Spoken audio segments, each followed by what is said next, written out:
What's going on? Welcome to another live edition of Real Fans Real Talk. Oh man, business is booming this week, baby.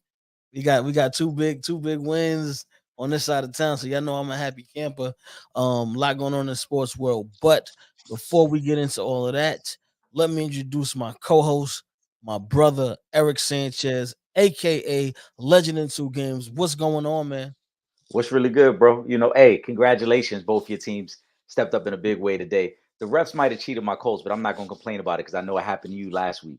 The refs Oh cheated y'all man, last week. I think the refs cheated us this week. But yeah. the bets is betting, man. The bets is winning. So I'm good. It all evens out. And listen, the tickets is looking really good. The season is looking really good, man. Listen, man. That cat Downs, that kid, he been holding me down the past couple of weeks in fantasy football. So you know what? Yeah, I didn't get the win today, but they actually did a lot better than I thought they would. Gardner Minshew actually stepped his game up a little bit. But obviously a little bit of controversy there. Kind of shook the game outcome a little bit. But yeah, Downs has definitely been holding me down in fantasy football too. So I got to give him his props on that. Hey, listen, Josh Downs has been amazing for us. He was a guy that when we drafted him, I didn't know what to expect because he played at North Carolina. So you always kind of wonder, like, was he a guy that was just kind of a big fish in a small pond? But he's played amazing. And in terms of Colts history, through coming into today, through the first 6 games, he had the most receptions of any rookie, and that was better than Marvin Harrison, who previously held the record. So, I mean, if you know anything about football, you know Marvin Harrison is an all-time great and a Hall of Famer. So the fact that Josh Downs is coming in, sometimes playing with a rookie quarterback, sometimes playing with the backup and veteran quarterback and Gardner Minshew, and still producing and then continues today, speaks volumes about his talent, man.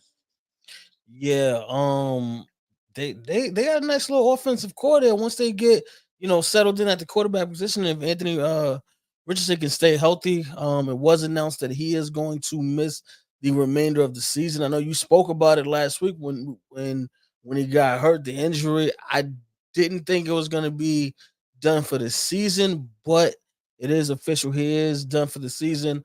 Where do the Colts go from here with the remainder of this season?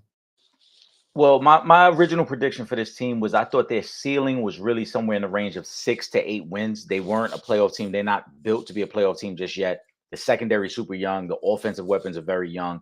Really, the only veterans on this team are the linemen and the linebackers. So this was a team that still needs some work to do. But there's a lot of positives here. You hope Anthony Richardson takes the time to completely get healthy. He gets now this whole season kind of the red shirt and really learn the offense, which is something I wanted from the beginning as well. Like I didn't mind him starting from day one, but I would have preferred for him to sit maybe 2 or 3 games and let Gardner Minshew kind of do all the heavy lifting early, and that way he learns the offense. But now he gets the red shirt. I love the interactions I'm seeing on the sideline with him and him being able to learn this offense completely now. And then, if we could find a way to get a true number one receiver, because Michael Pittman's a good receiver, but he's not a number one. Josh Downs is a good receiver, but he might be better as a slot guy. Jonathan Taylor looks like he's back. He had his best day of the season. Obviously, it's only his third game back, but he had a really good game today, over 100 yards, total yards, and a touchdown. The team has a lot of potential, man. And I think that going into next year, not to look too far ahead, but I think going into next year, we can probably compete with Jacksonville with a move or two. Yeah, I think so. I do think another wide receiver would help them out. But with Pittman and Downs, you got a nice core of young wide receivers, and the running back room is looking well, for them as well with Zach Moss, who's still been consistent, and Taylor. We're starting to see what we saw of him before the injury. So I think they'll be good moving forward if they can get Anthony Richardson to stay healthy coming back from the injury next season. Who I will knows? say this. I'm gonna throw this out there as an early prediction, bro. So Gus Bradley, who's our defensive coordinator, really made a name for himself when he was with Seattle, and he helped develop the Legion of Boom. We got a tall, lanky young corner by the name of Juju Brent. I don't want to say he's Richard Sherman, but he's Richard Sherman like in terms of athleticism and like a long, lanky, physical cornerback. He got hurt in today's game. That kind of changed our secondary because he's a guy that's already developing a reputation as a very physical, in your face cornerback. Yeah. That might be something to watch moving forward with the Colts because the linebacker position is set. We know about Darius Leonard and Zaire Franklin, who led the league in tackles last year and is doing it again this year. DeForest Mhm. Buckner. So there's some guys in the front seven that are already pretty established. the secondary's got to get established, and I think it's starting with some of these young corners. I agree. Let me go to one of these questions up here. Shout out to James Brown, first in the chat. Is Derek Carr as bad as Russell Wilson? There, we up here comparing how bad guys are to one another. Usually we compare, how good they are, but now we comparing how bad they are. Um, it's a tough one. They both have been pretty bad, but I would say Derek Carr has played better than Russell Wilson over the last season and a half. Um, Obviously, if we compare careers, I would say Russell Wilson has a better career. Obviously, has a Super Bowl championship with Seahawks, but right now, like I said, over the past year and a half, I'd say Derek Carr has played better. I mean, not that it takes much to play better than Russell Wilson at this point, but I would say he's been better than him the past season and a half. I think he's been better than him, like you said, the past season and a half. But that's a lot to do with our expectations for Russell Wilson, a guy who played in two Super Bowls, a guy who, for the first 8 years of his career, we kind of looked at him as a potential MVP of the league. And even remember, not his last season in Seattle, but the year before that, there was a lot of talk about why hasn't he won an MVP yet. So Yeah. the expectations for Russell are much greater than Derek Carr. So Derek Carr, I wouldn't say he's as bad as Russell Wilson. To me, the biggest issue with both these guys is the type of mistakes that they make at this point in their career. They are two seasoned veterans. And when you look at some of the interceptions they throw and some of the misreads, that's the most alarming part of the game for them, is that, like, these are mistakes that you're not supposed to make in year 10, 11, 12, 13. These are Yeah, mistakes you make year 1, 2, 3, not when you've been in the league 10 plus years. yeah. I mean, listen, I would say that Derek Carr is in better shape this season as far as team wise to get to the playoffs, but that's mostly based on the division that they're in. Um, both of them could definitely afford to step their games up. But yeah, I would still say Derek Carr is ahead right now. Let me go to Kyrie because this is kind of connected to this one. Is it time to believe in Jacksonville? I already believed in Jacksonville from last season. I said they were going to come back and be good this year. I thought that Trevor Lawrence was going to ascend to superstar status this season. He's been playing very well, and he's been playing hurt, by the way, as well. But the Jaguars continue to win. He has a legitimate number one wide receiver in Calvin Ridley to go along with an all-star cast of receivers that they had from a season ago. Travis Etienne has been amazing for that team running the football, and him and Trevor Lawrence already had the connection from their college days of playing together as well.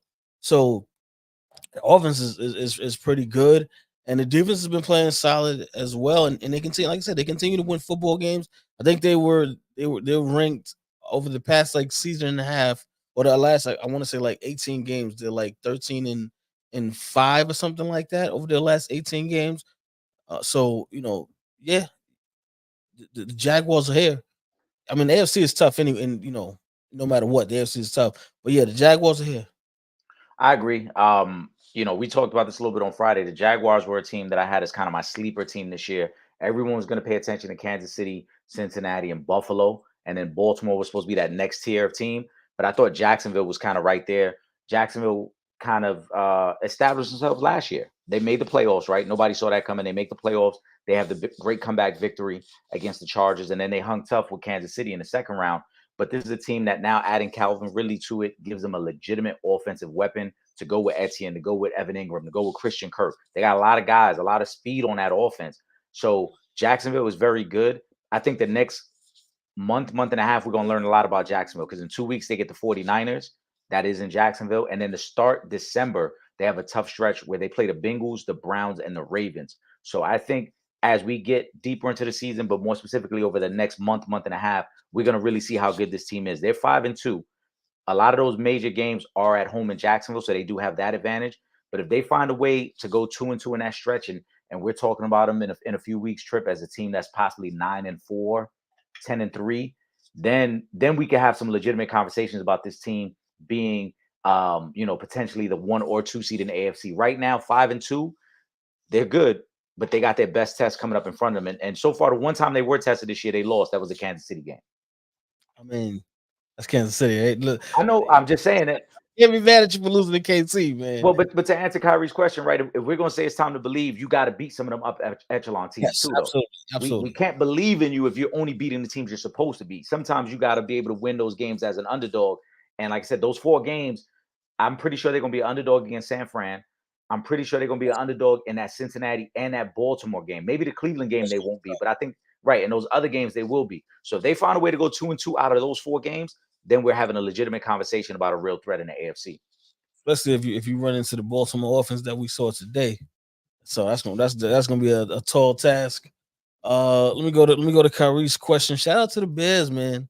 I was that was that offense looked really good today. Kyrie Thompson says Tyson Baggett leads the Bears to the W in his first career start, 30-12. Good, congratulations. Wouldn't put too much on it though, because the Raiders were without their starting quarterback in this game, and that does make the difference. But I mean, put up 30 points. I can't knock that. Moving forward though, they still do have a quarterback in Justin Fields who's gonna be back, what I'm saying, very soon. So I don't know what it means that he got the W today. Yeah, I mean, it was a good start for the young man.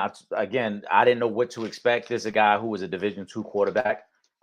So I Mhm. didn't know if there would be enough plays there for him to make, but he made the plays. I think their defense put him in great position, as you mentioned. Vegas is a bad team that really struggles to score. I don't think Vegas has cracked 20 points in any game this year. So Yeah. that part of it is very tricky. But if you're the Bears and if you're a Bear fan, I think now's the time you start to feel a little bit optimistic, because if you look back at their last couple of games, Trip, they've been starting to put up a lot of points. And I know today, no Justin Fields, they still put up 30. But if you look back after that Chiefs game when they got blown out, they put up 31. They put up 28 against the Broncos. They put up 40 against the Bears, and now they put up 30 today. That offense seems to be finding a rhythm. More importantly, DJ Moore seems to be having a Yes. bigger impact in that offense. So you hope that continues once Justin Fields comes back, because it is a good sign for them that this young team has been able to put up points. Yeah, and they did start to heat up a little bit those last couple of games with Justin Fields. So he's gonna have to get back on the field and stay healthy. They're gonna have to do a little bit better job of protecting him, Right. because he can definitely win you some games. We've seen him have some very big individual games, and again, like I said, the last couple of weeks you started to see the offense, you know, gelling a little bit more.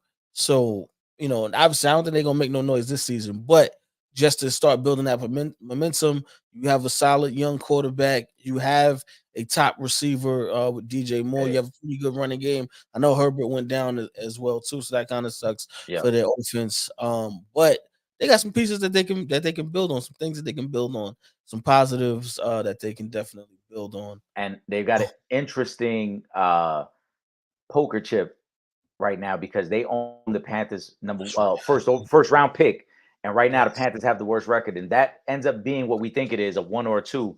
Imagine them adding Marvin Harrison with DJ Moore for now Justin Fields. Now you got some weapons over there, And they could add him while even still trading that first round pick, trading their depending own on pick. They could trade, yes, yeah, they could trade their own pick at that because point. there's a lot of teams that's probably going to want Caleb Williams, Hmm. and if they have that number one overall pick, you know what I'm saying? I can see them jumping down 2 or 3 spots, getting the extra first round draft pick for one of those teams that's going to want to jump up to get Caleb Williams in the Right. draft. So this is going to be very interesting. Carolina, you kind of hold the Bears' fate in your hands right now, I depending on how mean, well you guys finish the season. if you're Carolina, this Bryce Young draft pick has to work out, because when you look at how well CJ Stroud has played for the Texans, you kind of wonder, like, did we make the wrong decision? Now, I know you and I both like Bryce Young coming out, so I'm not criticizing him for taking Bryce Young. But for the amount of draft capital they gave up to get Bryce Young, it got to work now. This has to work. Yeah. No, you're absolutely right. It definitely has to work, but they got it. Their offensive line is pretty bad. Yeah. So they got a long way to go. Adam Thielen has been, he's been great this season for them, but moving forward, that's not going to be enough. You're going to need some more receiving threats.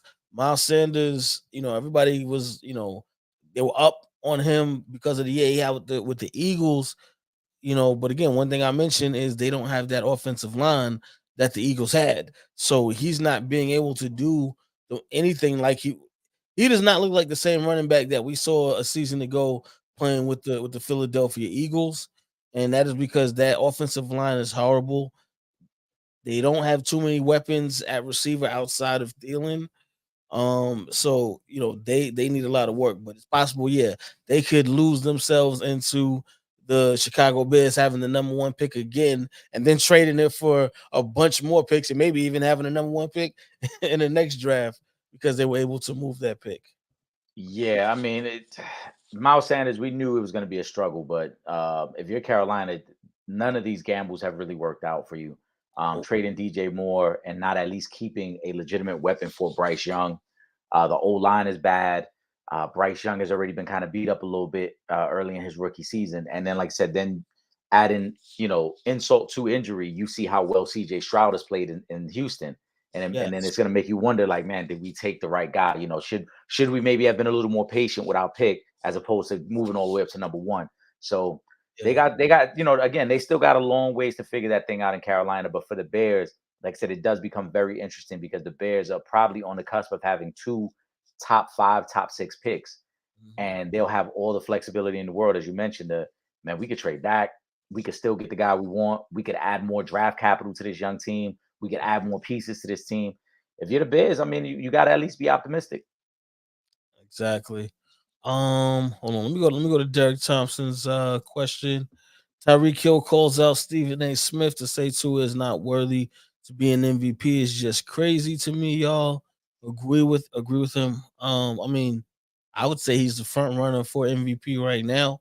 I would also say he was the front runner for MVP last season before he went out with the concussions because he was balling last year as well. I mean, and this is just is black and white. Facts is facts. Numbers is the numbers. You can't deny the numbers of what he's doing right now and how that offense is playing to say he shouldn't be an MVP candidate. I don't know how you go against the numbers. They're also one of the best teams in the league, record wise. So I don't know how you go against that. Unless just the only thing I could assume is if you're coming from the standpoint of Tua is going to get injured at some point. Other than that, you got to go based off of the numbers that we see in front of us. That's all you can do. Stephen A. First, I mean, I'm a fan of Stephen A. Smith, so I'm never going to try to downplay his impact on the space.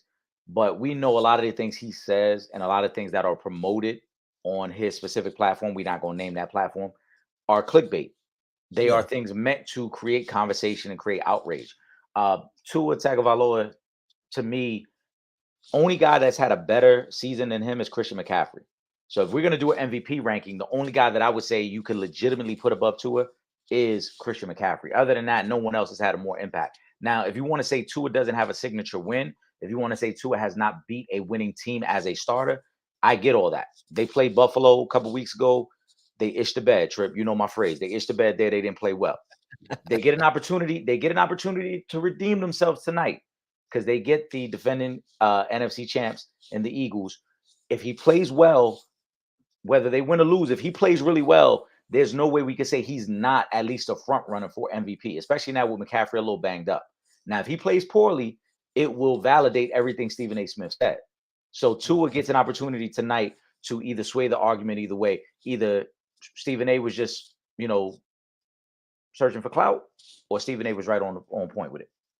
yeah. To be honest with you, I think Tua's gonna have a good game because the Eagles secondary is good, but I don't know if they're good enough to keep up with that speed.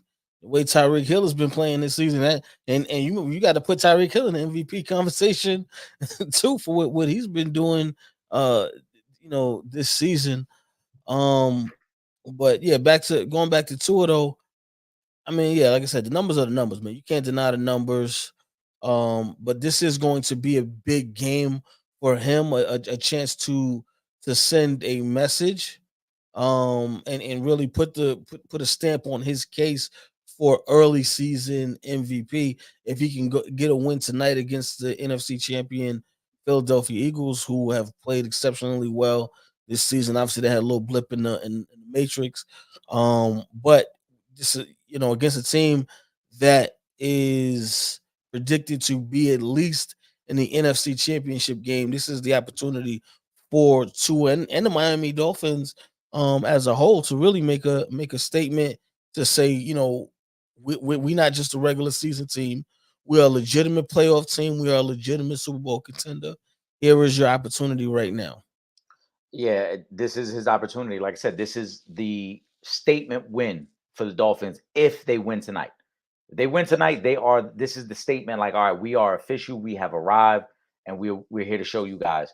But if they don't have a good game tonight, if their offense struggles, then it becomes, hey, this is a team that's all flash and no substance. They can beat up on the bad teams, they can't beat the really good teams.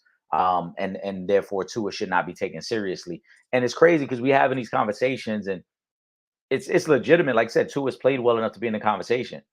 But that Yeah. guy in Kansas City, they just won again today, Trip, and he threw for over 400 yards and he threw for 4 touchdowns. And the dude is already at 1,600 yards on the season. And I don't know if you got to see the stat or the graphic that they flashed during in one start.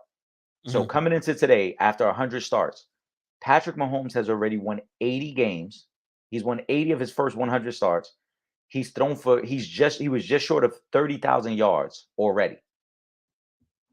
The kid continues to break all types of records, and he's quietly going to position himself in the MVP conversation again. Because, like I said, he's already at 11 touchdowns Yeah. on the season just after throwing the four today. We we talking about the kid that's on the Mount Rushmore. I'm talking about that guy. He is on he is on the Mount Rushmore, and listen, people didn't like when we said this last year, Trip, and he continues to prove us right. I'm just saying. And another thing, too, shout out to the good brother Will Gordon, but Justin Herbert, you're gonna have to step your game up, man.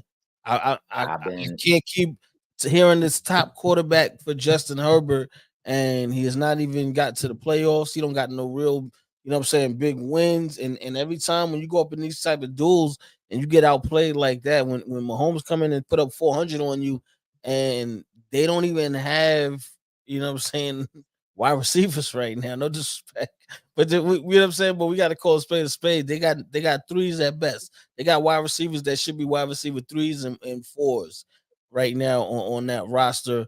And then you got Travis Kelsey who's playing like what I'm saying. Like he might be the damn goat the way he's been playing this season. Another 142 yards in the first half.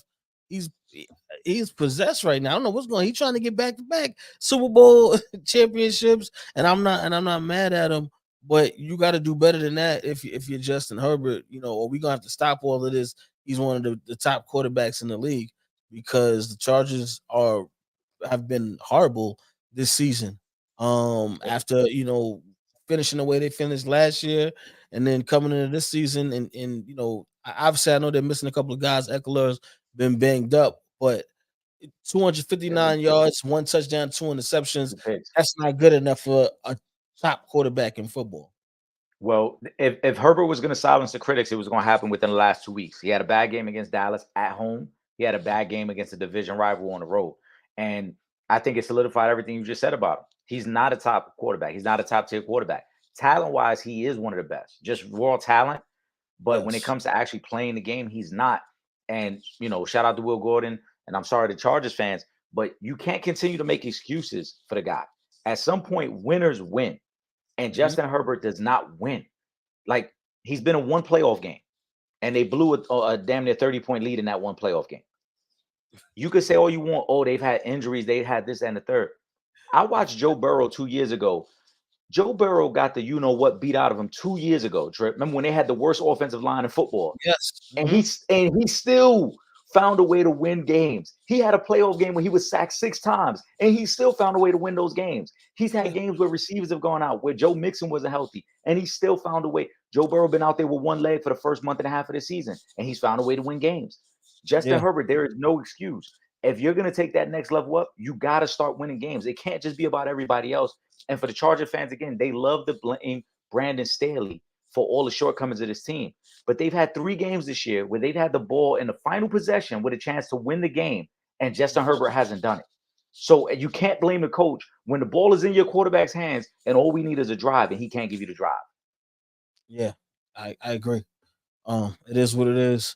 All right, so Eric, we pretty much done with all of the morning and afternoon games right now. So I'm gonna take this next question from Derek Thompson as well because he want to know what's up.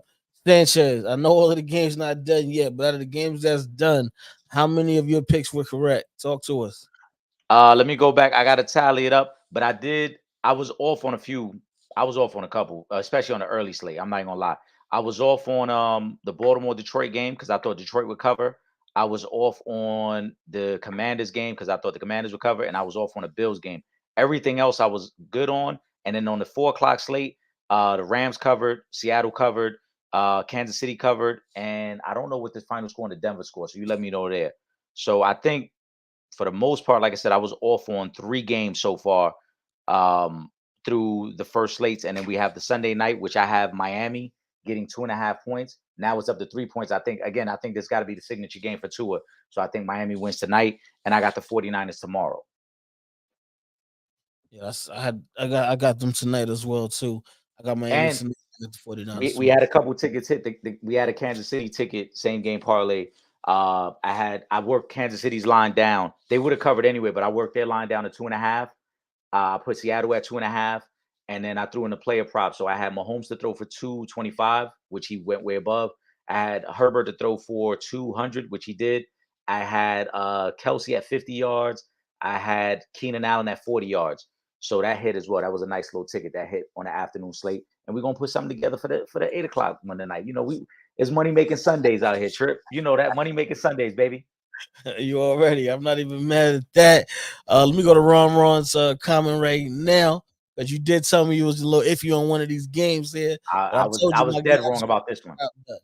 Dan Campbell. Hold on. Shout out to Ron Charles in the building. Lions probably needed a blowout loss to refocus. Do you agree, Eric?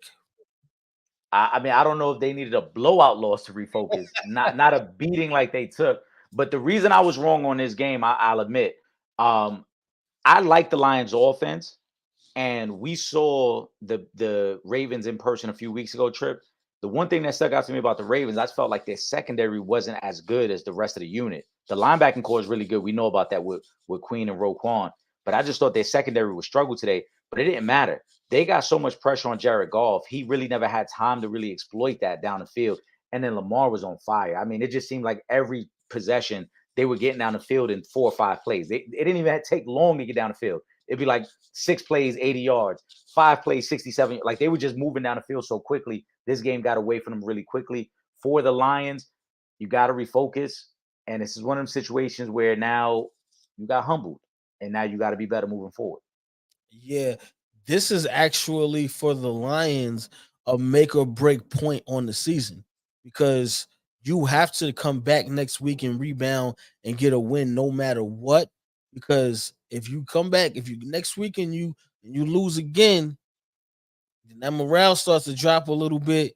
Then we get because again, this is not the Lions aren't a team that are used to winning and being there. This is something new for them.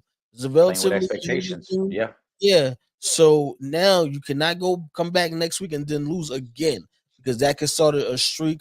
Once you get a couple of losses, now you're talking about you was just at 5-1 or tied at for the best record in football. Now 3 weeks later, and you all the way back in sixth place. That's not gonna look good when you start to look up at everybody when you was just looking down and all the competition was behind you. So they have to do whatever it needs to do. If they need to refocus, whatever, they got to bounce back. I do like the blowout losses because generally teams come back with a vengeance after they get smoked out of the gym. So I think this is going to be a very valuable lesson for them.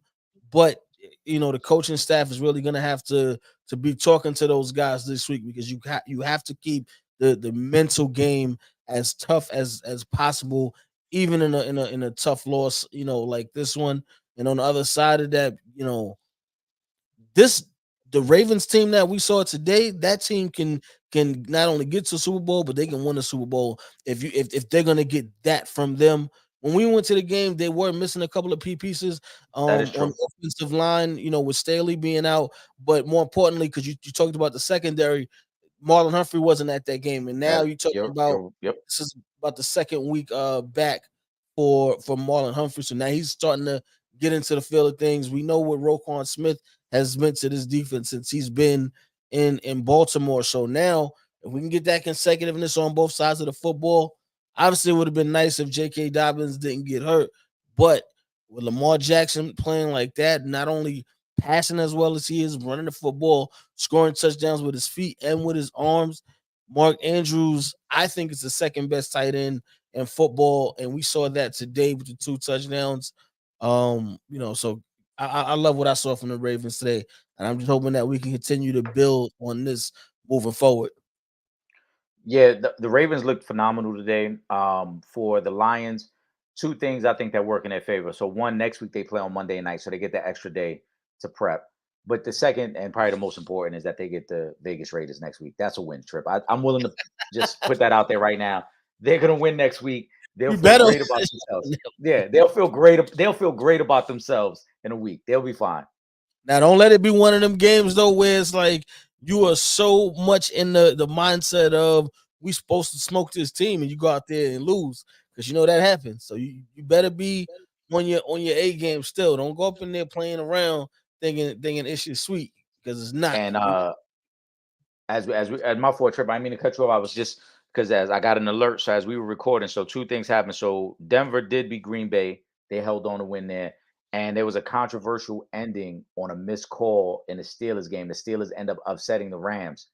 Um, I'm sure we're gonna hear a lot about it tomorrow because I already see it all over social media regarding a fourth down play. That's too much, man. With these refs, the last couple of weeks, man, there's been several games that have been decided on a non-call or BS call or something like that.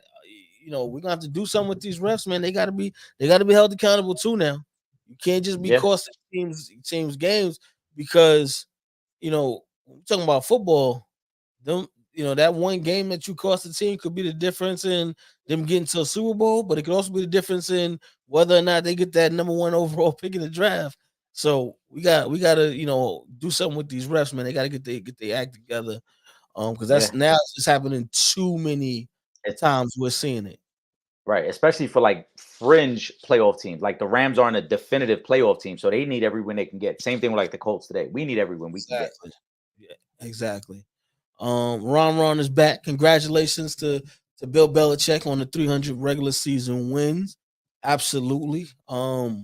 It's kind of crazy because I guess the week before last, or 2 weeks before last, I was hearing oh man, we definitely got to give all of the credit talk to Tom Brady now for all the success in New England, and then you come in and you see a win like this against one of the top teams in football with the Buffalo Bills, and it's like, well, now we're gonna have to rethink this thing all over again because clearly you got to attribute that to coaching. I'm sorry. There ain't nothing special about the New England Patriots offensively or defensively right now. They have been horrible. Coming into this game, they were getting worse the last couple of weeks coming into this game. And the Buffalo Bills are a top Super Bowl contention caliber team.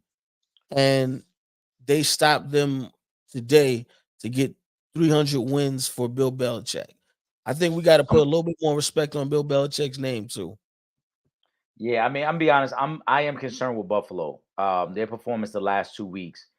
The Giants last week really just beat them up. And if not for like some poor clock Yeah, management, the Giants would have won that game last week. Poor clock management, and obviously the hold that in the end BS zone on call at Darren the end of Waller. Right. yeah, And then you come out this week and the Patriots beat up on you this week. And the Patriots pushed you around. And the Patriots were up 12 points in the fourth quarter. Like it took Buffalo's late rally to put them in position. And then Mac Jones leads them right down the field and scores and wins that game. And if I'm Buffalo, I'm concerned, man, because this does not look like a Super Bowl contender. This does not look like a team that really is expected to make noise. You cannot be bullied in those ways. And both of those games were at home. yeah. the Monday night game and then today, like those are at home and you still have flat efforts. Something's got to give there. Something's got to change. That defense has got to figure some things out, man. Yeah. And this is why, because remember, at one point we were talking about Mahomes and Josh Allen. Hmm. Then Josh Allen got skipped over for Joe Burrow, and then you ain't doing yourself And no now he favors and he didn't taking. got skipped over by Jalen Hurts too. Yeah, exactly. So you losing like this, realistically you should have lost back to back games. Like we're just gonna call it spade spade. You should have lost back to back games. Obviously, you guys got lucky in the Giants game, but then you come back again and you let Belichick shut you down with the B and C team, and that's not a good look for the team morale going further into the season. We already seen last season how Stephon Diggs got towards the end of end of that run Hmm. after they lost. So it's not gonna be long before we start hearing that chirping coming on the sidelines if they don't get they act together. But again, congratulations to Bill Belichick, 300 career wins. Arguably, if not, I still have Belichick as the greatest coach of all time. But yeah, 300 wins, you can't deny that, man. And Nah, you and he can't. continues. Bill is one of the Yeah, Bill is, in my opinion, Bill is the greatest NFL head coach. And I always thought that it was unfair that conversation with him and Tom Brady for both of them, because Yeah, Brady never becomes a quarterback that he became if not for what Belichick did for him early in his career. When Brady early on was figuring it out, Belichick's defense was keeping him afloat. You look back when they beat the Rams in that first Super Bowl, that was about their defense. Early absolutely. on, early on when Brady didn't have to throw for 300 yards to win games, that was about their defense. That was all Bill Belichick's game plan. And even if you look the second time they beat the Rams, Mhm. that was their defense. So Belichick deserves, as much credit that you want to give Tom. Now, Tom had great moments as well. We know about the comeback against Atlanta. We know about the comeback against Seattle. Those are Tom Brady's moments. But again, if not for the early years with Belichick, we never get to see what Brady becomes. Yeah, it's facts. So congratulations. Let me go to Pool's comment. Shout out to Pool. Shout out Taylor to Poole. Taylor Swift is not way you hold on. There's no way you that emotional during football games. Y'all think oh my goodness. I didn't read that question. You Come know it. on now. Y'all think he's piping her down yet? I think it's real, but she going overboard. I Um, mean, I would be, so I can't speak for nobody else and what they would be doing. But if I was in a relationship, well, I guess but I can't speak for Travis Kelsey and what he's doing right now. But shout out to him for scooping that because that's definitely a come up for Travis it's a, Kelsey. it's a great look for him. I Yeah, mean, ain't much else to say. It's a great look for him. Like I said, I still haven't seen any footage of them away from the stadium. They love to show her when she's in yeah. the press box, but I know I haven't. Trip, have you seen anything with them away from the stadium? Like just out and about. I mean, I don't be looking for Taylor Swift, but I haven't heard I anything. don't. I Of usually that'll course, pop I'm up on not. Instagram Yeah, if it but I'm was. just so that's the only thing to me. But listen, she probably is going overboard. Like today they made sure to zoom in. Like she had like a bracelet that had his number 87 on it, which is obviously a strategic. She's wearing it knowing she's going to be in the press box. I mean, the family box, Yeah, clapping and cameras are going to be on her. So she's playing up the role because today she was out there with a Chiefs hoodie on and everything. And every time Mahomes does something great, she's high fiving and hugging his wife and vice versa. So she's playing up to it. She's playing up to the camera. She knows what's going on. yeah. She's been doing it. She's a very long time. So I'm still sick of it and seeing it at every damn game 80 million times a day. We got to talk about Taylor Swift.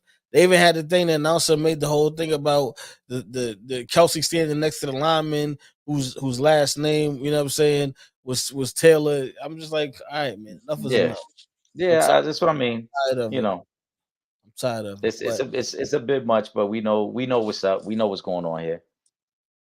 exactly. It's all good though. They got the win. Big win today. Shout out to the Chiefs. Patrick Mahomes, 400 plus yards. We mentioned it. Mount Rushmore going on right there. But big shout out to those guys. Let me go to Hoop Central's comment because we got to talk about it. I know. Yes, congrats to the Vegas Aces on winning the WNBA title 3-1 over the Liberty. You ain't have to say their name like that. You could have just said they won the title. You didn't throw they, but it's all good. All right. How the hell did the Liberty the Aces win without Gray in the center? I know most of the world thought the Liberty would come back and win the series. I was hoping they did too. Congratulations to the Aces though. In all seriousness, though, they did what they were supposed to do. Um, I can't be mad at that. I don't even I don't like I don't even want to mention the little hip injury that Sabrina Ionescu was dealing with. I don't want to because I don't want to take away and make it Nah, seem nah, we like can't. We're not anything. doing that. Yeah, we're You not know gonna do what I'm that saying? trip. They put in work. You know what I'm saying? They Nah, we Um, got to give the Aces their just due. yeah, The Aces had another phenomenal season. The Aces handled their business, and the Liberty just waited too long to kind of flip that switch. The Liberty played well at home, but they did not play well out in Vegas. And Vegas did what they were supposed to do. They held home court, and then they went on the road and found a way to win one game. Asia Wilson, who we said was the best player all season, yeah. and should have won the MVP, showed up in the finals again. And if you're the Aces, man, it's your time, man. It's your parade. It's your world right now. Yes, yes, Imani. Okay, yes. Shout out to Imani. Now that Asia Wilson showed she was the best player in the world on the biggest stage, she a bad. Now she just need 4 or 5 years to add to her resume. Then she could be top 10 ever. Trip, I wanted to slap in there. Right before the playoffs. You kept saying the Liberty won the last three matchups. We kept telling you to play us a new season. So how that crow taste? You got it. You got it. I'm They sorry.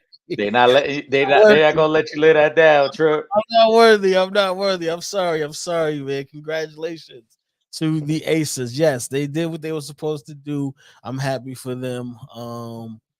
Liberty will be back though next year.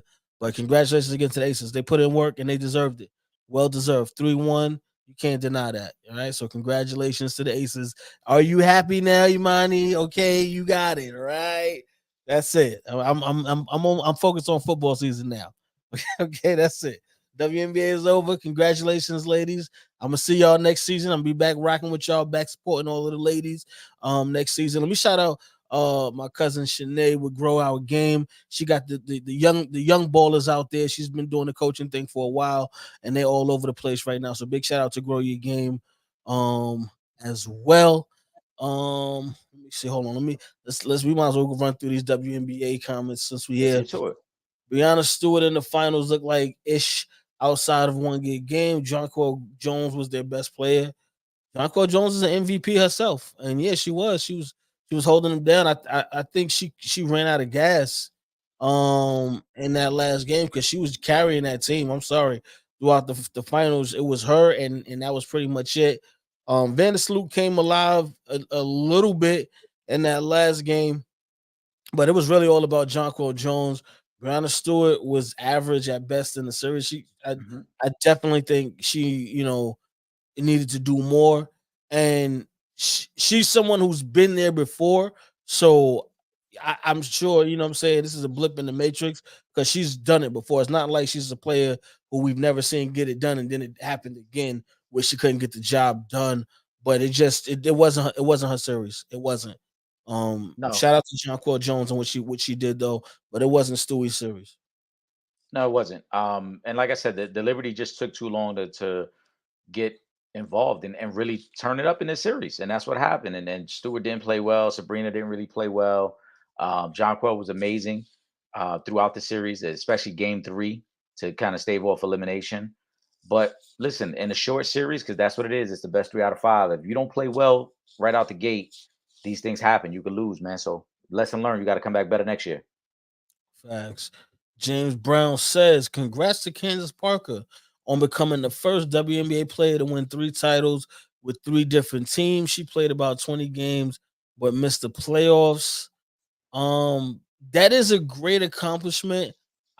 And I not that I'm gonna speak for her, but I feel like the competitor that she is, she's gonna want to win it being on the floor for that to really have the same meaning because it's not the same, especially when she's missed a lot of time too. It's not, you know what I mean? So you I don't know if she feels like she really contributed. I'm sure she wants to do that again while actually playing and being a part of everything that was going on, because she did miss a lot of time. Yeah, I'm sure the competitor in her would love to have the impact on winning the championship. But I mean, that'll probably fuel her fire for next year, and Yeah, the Aces now. I saw the comment up there where someone made the question about are the Aces a dynasty? I mean, you win two in a row, that's when the conversation starts. It can't start until you go back to back. So now that they've gone back to back, can they three-peat? And yeah, that's probably what's going to fuel Candace Parker going into next year. yeah, absolutely. Because if you get that 3-peat, then we can talk about Scoop Hoops comment. Are the Aces a dynasty yet? They've been in the finals 2020, 2022, 2023. The core isn't old, and if Parker comes back healthy, why can't they There win you it go. again? But Houston Comets won 4 straight titles, and Cynthia Cooper won 4 Finals MVP. I love the Aces, but until they do that, Comets still the best WNBA dynasty ever. First of all, to be a dynasty, you gotta get the 3-peat. So Yeah, they're got to not get the three-peat. that's it. That's just what it is. The teams that we look at as dynasties, were the Bulls those 2 times with Mike, the Lakers when they had their 3-peat run. Those are teams that we looked at as dynasties. The Celtics when they were on their all of those runs, those are dynasties. You got to win at least 3 in a row to be considered a dynasty, even though they were there, but you got to win. So now they got one. They'd have to win 2 more to be considered, for me, to be considered a dynasty. Yeah, And that like I doesn't said, take you got away to from their greatness either. But the right. dynasty is different. Right. Dynasty is different level, like I said, but you can have that conversation now that you've gone back to back. And they return their core next year. Yeah, At that can't point, take I think away we'll from have the that. conversation of dynasty. Back to back is special, but back to back, I don't think makes you a dynasty yet. Yeah, yeah, I agree. But again, congratulations. What they're doing right now is an amazing feat, and they're young enough to where they can continue to do it. But again, the dynasty, there's there's notches on your resume that you need in order to be considered a dynasty that they don't have yet. Yeah, I agree. All right, let me see. Who Baller Scoop says, did y'all see Shell Swoop's comments on Angel Reese? She basically said Angel Reese in the WNBA is just a regular player her first few years. Y'all expect Reese to come in and kill right away? Um, I mean that's hard. That's hard to say because anybody can come in the league and be great, and anybody can come in the league and flop. I don't want to put that on her until we actually see her playing in a WNBA game. She still got a whole year of school before. Who knows if she goes to the WNBA? Maybe she says I'm making enough money. I don't need to go to the WNBA. Who knows? You know what I'm saying? Maybe she wants to do something else with her time.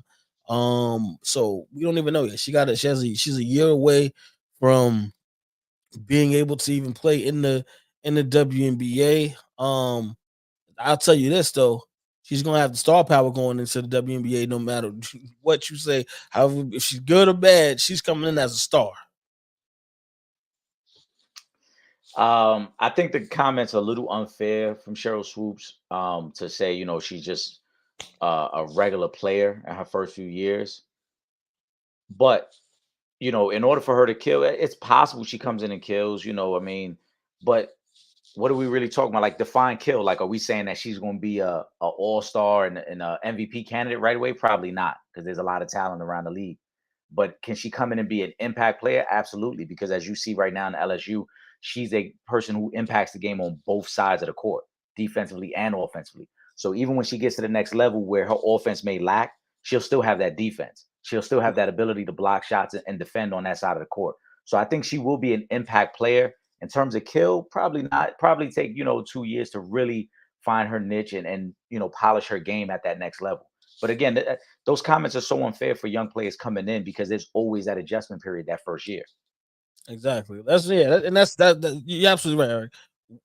When you when is she gonna kill? Like, is she gonna be an MVP candidate? Is that killing? Yeah, like You know what I mean? Because what's the average rookie of the year numbers? Because I would say if she comes in and is rookie of the year, then that's the marker right there. Like I don't think you right. could deny her if she comes in and gets rookie of the year. All right, let's put. I guess let's put that as the benchmarker to say if she killed it. If you come in and get rookie of the year, I would say that's coming into the Okay, league. You know what I'm saying? that's fair. Yeah, that's fair. But she could not get rookie of the year and still be killing because remember the year with Braun and Melo, where a lot of people felt like it should have been co-rookies of the year. A lot of people felt like Melo could have been rookie of the year by himself, right? So if you look at it from that Melo killed standpoint, that year.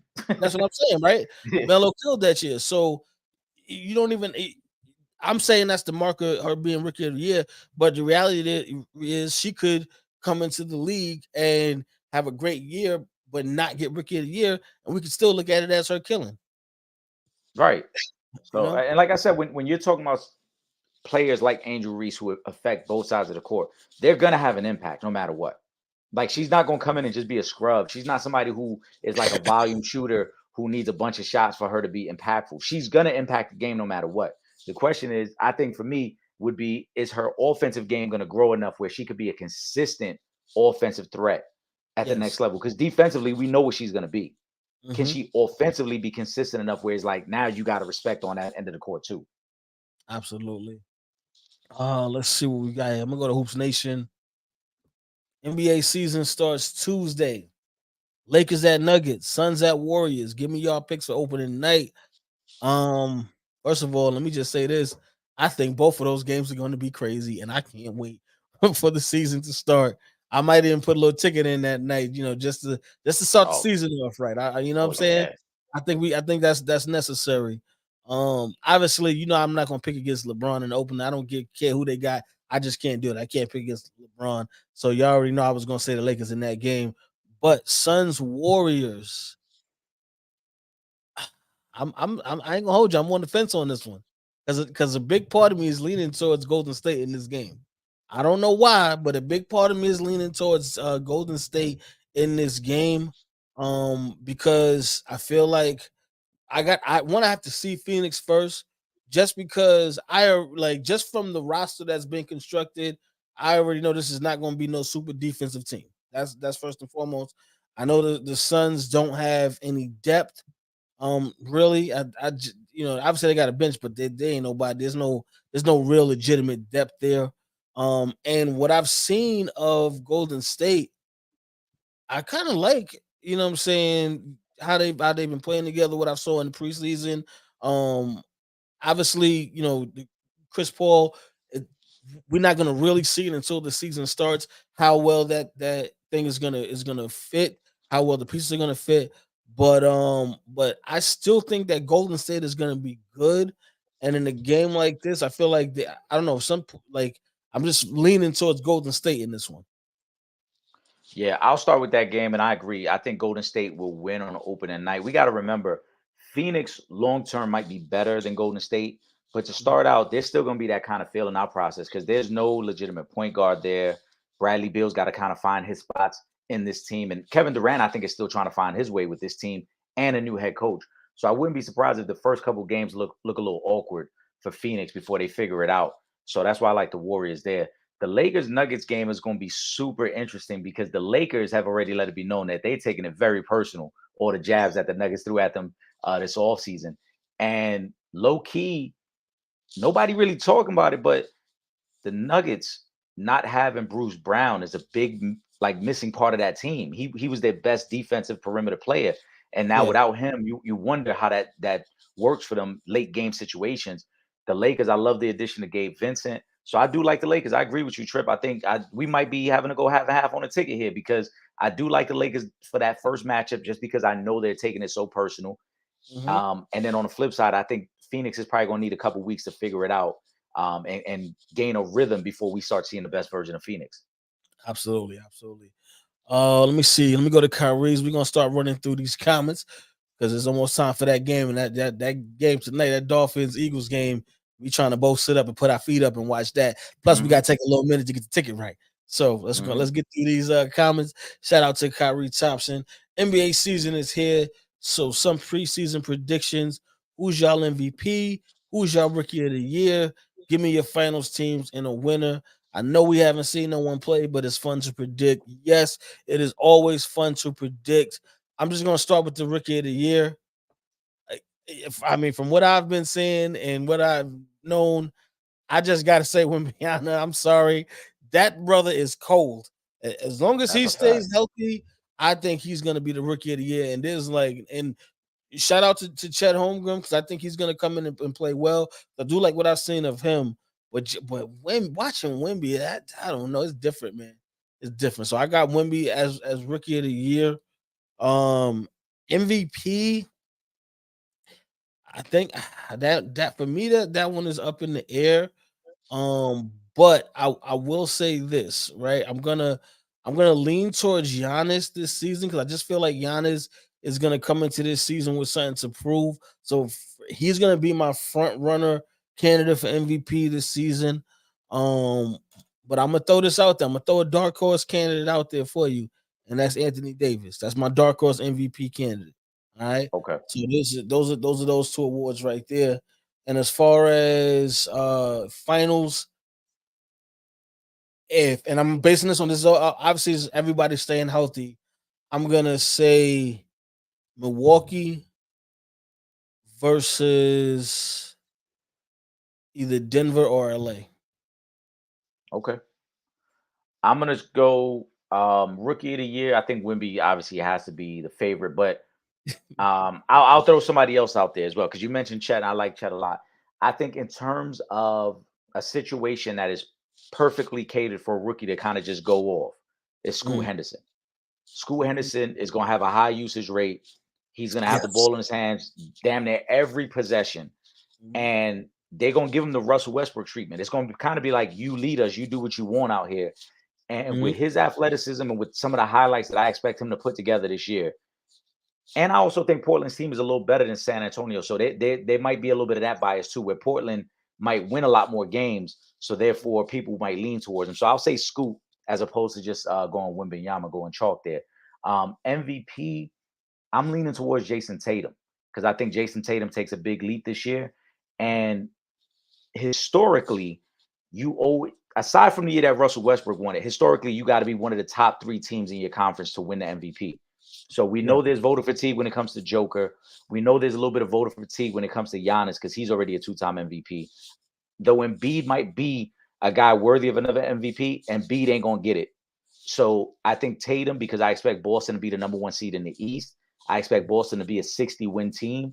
And Tatum being the best player on that team, the narrative is going to be, look how great Jason Tatum is on the best team in the East and possibly best record in all NBA. So I like Jason Tatum for MVP. And then finals, I like Boston coming out of the East. Again, this is we're saying everyone's going to stay healthy. I like Yes. Boston coming out of the East. I think Denver goes back in the West, but I think a dark horse team to pay attention to is Golden State. And when I say dark horse, we know about Golden State's, the history of winning. But I Yeah. think Golden State at some point this year makes a big move. They know their window is closing. They know they can't just keep running it back with this team. The Chris Paul move, I think, is a short-term move. Long-term and bigger picture, I should say, like for a run at the finals, they're gonna flip some of those young guys. Yeah. Moody, Kaminga, they're gonna flip some of them young guys, and they may even throw Klay Thompson in there to make this big splashy move. So I think Golden State might be a team to look out for in the second half of the season. Facts. Let me just throw Hoopball Scoop's question up there, and then I'm gonna get back to everybody else's. Is Anthony Davis gonna play 65 games? Niggas got to play like 65 to be eligible for awards. That's why I said this is all based off of contingent on health. But yeah, I think if Anthony Davis is healthy and he plays 65 to 75 games this season, I think he is going to be an MVP candidate. I do. Um, just based off of what he was doing. His numbers last year were actually really good. And if he's actually healthy and playing on a consistent basis, I think he will be a candidate for MVP. I'm not saying he's going to get it, but I think he's definitely going to be a candidate because you have to understand Anthony Davis is an elite two-way player. So if he's healthy and playing, his numbers are going to be up there. He's gonna be at 25, 12, and 2. And the Lakers are going to be a top team in the league, so he's going to have the team record behind him to put him in that MVP race. So that's why I'm saying Anthony Davis is my dark horse MVP candidate. Let me see, Kyrie Thompson. Steven Adams to undergo knee surgery will miss the season.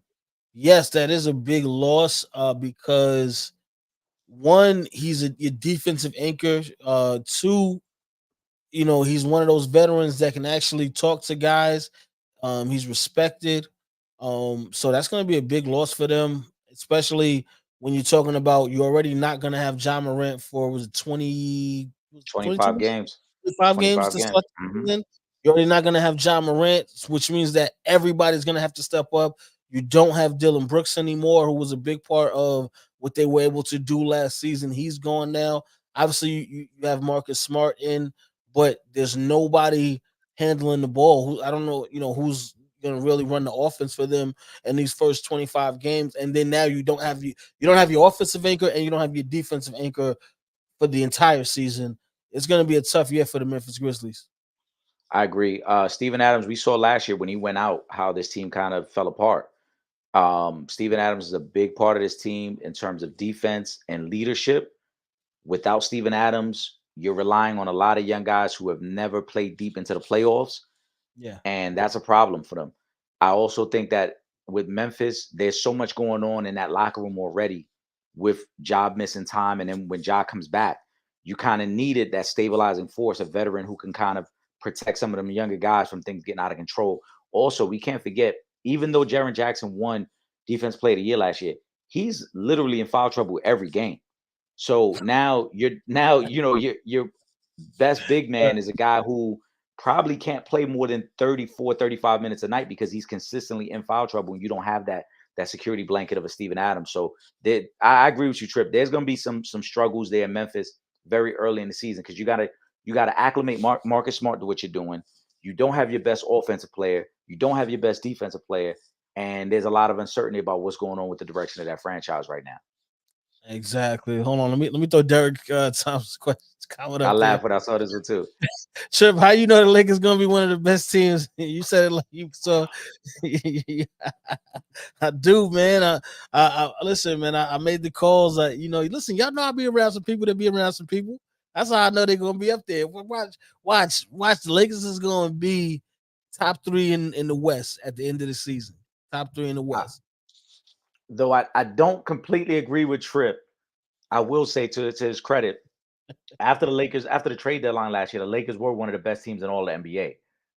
So you would expect that kind of continues, but health is the biggest thing for them because you're still expecting LeBron and AD to play 60 plus games, and the last 3 years they've shown they really can't do that. Their bodies haven't held up for that. Yes. So, but again, this is all health contingent. So that's all I'm saying.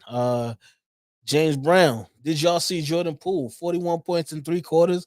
Next game, 1 for 15. That's what comes with Jordan. Yeah, that's you hit the nail right on the head. That's what you get with Jordan Poole. You got somebody who could put up 45 on the night and then come in the next day and put up zero. That's what you get with Jordan Poole. So you're gonna have a lot of nights where you want to praise him and a lot of nights where you want to strangle him. It is what it is. I mean, that's what's going to happen when you're on a team where your best two players are Jordan Poole and Kyle Kuzma. You're going to have some nights where they look great because they just hunting for shots, and then you're going to have some other nights where they hunting for shots and it doesn't look great. It's going to be that type of season for the Wizards, man. If you're a Wizards fan, just enjoy it. You got a young team, and you hope that they're just exciting. That's all you can really ask for. Exactly. Let me see this. Let me go to Ron Ron's. Did y'all see Brandon Miller was included in the wrongful death lawsuit? Did y'all ever feel that Brandon Miller got off? It's natural that he's gonna be mentioned in the lawsuit because he's the one with the money. So that goes without saying. That's not a shocker because if you once you go to that civil suit, that means you're trying to get to the bag. And who's the one in the NBA right now who just got that $1 million deal? Who's got all these endorsements? I gotta attach him because I can't attach somebody that ain't got no money to a civil suit. If I'm trying to get money, you're gonna have to include him in that lawsuit. So that's just what that is about. Yeah, that's really what it is. You got to hunt the money at this point. So unfortunately, he is it, and I don't know if we ever going to know all the details that surrounded that night, that tragic night, and obviously thoughts and prayers go out to that young lady. But Hmm. I don't want to say he got off. I don't want to say that. because again, I don't know all the details of what took place that night and how much involvement he really had. So Yeah. Um, because at the end of the day, it was a tragedy. right, Didn't he have? Didn't he give the person a gun? I mean, that's tricky because he could have gave somebody a gun and not known what he was not going to do. known, right, You know what I right, mean? and So we got to remember too, giving a person a gun don't mean he gave it to him that night. He could have yeah, given that yes. person that gun days prior, and then that tragedy happens. He could have given it to him on a Sunday, and then that tragedy happens on a Thursday, and it's like, Again, still 6 months prior to that, and he just right, added up. yeah, like, But he right. got it. So, and that's not excusing him. I don't want to sound like I'm making excuses for him. I'm just saying that's what I mean about we don't know all the details that go into that and Yeah, what took place. Obviously, there was an investigation, and obviously they felt that there wasn't enough to link him to what took place that night. facts. His teammate called him that night to bring it to him. No, I remember his teammate called him that night to bring it to him. Again, like I said, I don't know that I don't know that for sure. Yeah, and So I don't so I don't his, want I don't want to assume that that's how it went down. even if he did, that's not to say I don't. Because again, I'm not privy to whatever conversation they had, so I don't know if he called him and said, "Hey, I need you to bring me a gun so I can go do this to someone," or if he just says, "Yo, I need the gun." 'Cause that's, what I'm saying. Now we're talking about two different things. Obviously, you shouldn't be out here giving nobody no gun. It's, you know what I mean. But again, I don't know how much knowledge that he actually had of what was going to occur. So that's And the that's yeah, the and we're and you good on that pool. I mean, like I said, we'll never know all the details that surround that night. exactly. Brandon Miller, obviously in his best interest, he had to lawyer up. He had to protect himself at all costs, especially knowing that the NBA was right around the corner. So he had to protect himself. And only thing you could hope for is that the young man learned a lesson about the company you keep. This Exactly. is a prime example. Just you got to be careful. And thank you for bringing it up, Paul, because it is definitely something that we need to speak about. Just even from the standpoint of this being a deterrent for any other younger athletes. We know what's going on right now with Mikey Williams, where that kid is, all but throwing his life away. So we still need to have these conversations because we don't want to see these stories. I hate seeing stories like this with young, what I'm saying, with young black men, with young, minority men, and throwing their lives away over nonsense. You know what I mean? So we have to talk about it because we want to make this a deterrent for anybody else. And yes, I'm gonna get to Imani's question right now. Did y'all hear that Kevin Porter Jr.'s ex-girlfriend, I don't even know how to pronounce her name, so I'm not even going to try it. Now saying that he didn't beat her. See, that right there is why when we tell you guys we don't like to speak on certain things until we have all of the facts. That's why, because you have situations like this where somebody makes an accusation and it comes out later that it didn't happen. So now if she's saying that he didn't put hands on her, that's crazy because you damn near cost this kid his career already. Because he's already traded and he's supposed to be released now. So Yeah. you know what I mean? Like that's crazy. This is another one of those situations where it's tough to believe who might be telling the truth. Now, I'm not making light of what happened to that young lady. Um, we all heard the story. We all like kind of read everything that came from it and how graphic of a physical assault this was on her. But if it didn't happen, to Tripp's point, you have just stained this young man's career to the point where he's probably never going to play in the league again. If it did happen and now you're trying to cover for him, hoping that he gets to keep his career, that's a deeper issue, and that's something that needs to be discussed with this young lady because obviously there's trauma that she's dealt with in her past that is making her think I should cover for him now. If he did this to you, you don't need to cover for him. You are the victim, and he deserves everything that comes his way. And if he didn't do this to you, then is mighty effed up that you would even, throw those type of allegations around. Either way, like I said, this is one of them situations you don't know what to believe now, because you don't want to call her a liar for recanting her story, but at the same time, it's like we heard what happened. We saw some of the pictures. Something happened, Yeah, and you can't like walk that back now. exactly. And yes, Miles Bridges did turn himself in. There was a warrant out for his arrest, and it was going back to the situation from before. So he did turn himself into the police. Yeah. Uh, And again, he's another young man that we hope gets it right. A world of talent, but some of this off the court stuff is really hurting him right now. Thanks. Let me go to. I think I got. Oh, hold on. You know what? Yeah, let me not do that. Let me go back to this question because I didn't want to get on Unc, but we gotta talk about it. Let me go to. I got you, Ron. Don't worry, bro. I got you. Did y'all see Shannon Sharp on first take last week? He put all that makeup on him, had him looking fruity. Yes, I did see it. That was crazy. Um, what I will say is, and this is why I love Shannon Sharp so much. He could have thrown that makeup artist under the bus, and he still, defended whoever. I don't know if it was a man or a woman, but he definitely defended the makeup artist and wasn't like just about to mess up our whole career behind that. So I definitely respect him for doing that because he could have been tight, but yeah, it looked crazy, man. I'm sorry. Wow. But the budget is too good over there for things like that to be happening. Yes, I don't. That was a wild one. She might whoever the makeup artist was might still lose their job anyway because that's just crazy. I don't even know how you let that man walk out of the dressing room like that. That was wild, but it happens. So whatever. It's all in good fun.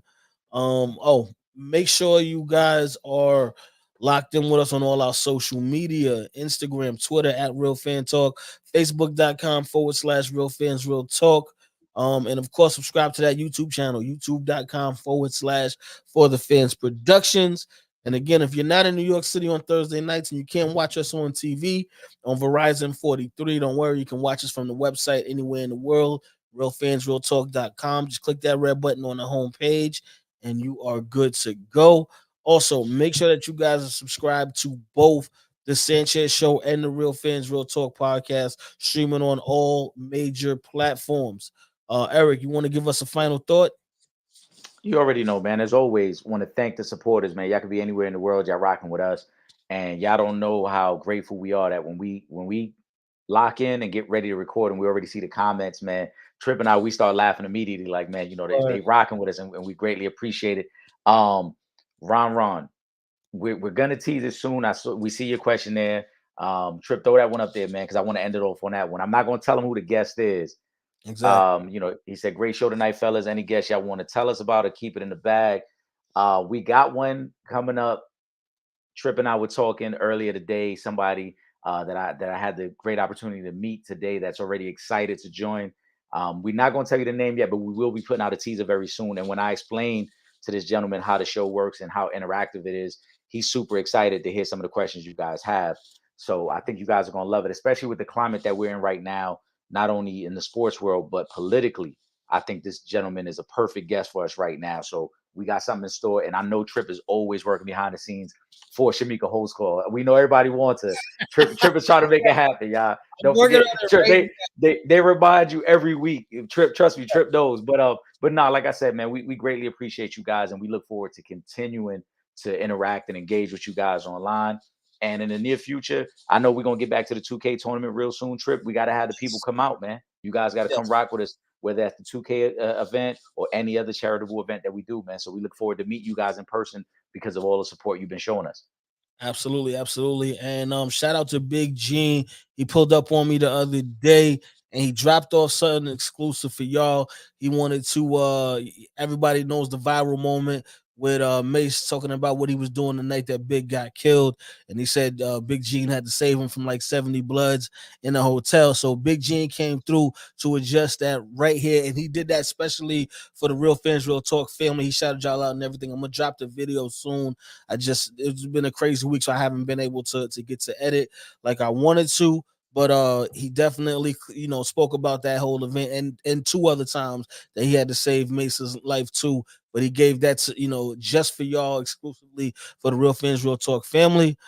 So just keep rocking with us, man. We appreciate y'all so much. Y'all motivate us every week. Like Eric said, when we come in here and see them questions in early, that make us feel good. That make us, want to go even harder for you guys. So just stay in the loop, because I promise you, we got a whole lot of surprises coming your way in the future.